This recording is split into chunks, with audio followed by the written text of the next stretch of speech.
Sa mga tumatangkilik ng iloto, hindi raw yan legit ayon sa PCSO.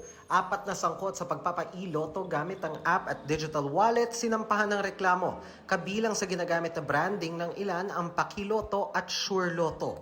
Hindi ito lisensyado, otorisado, kahit pinalalabas nilang sila ang tataya para sa iyo at ipadadala sa iyo ang pisikal na loto ticket pag tumama ka para maklaim mo ang premyo.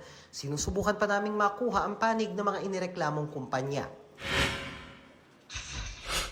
Presyo ng produktong petrolyo sisipa bukas. 1 peso and 30 centavos kada litro ang itataas ng diesel. 95 centavos naman sa gasolina. At 1 peso and 25 centavos sa kerosene. Dano Tingkongko, nagbabalita para sa GMA Integrated News.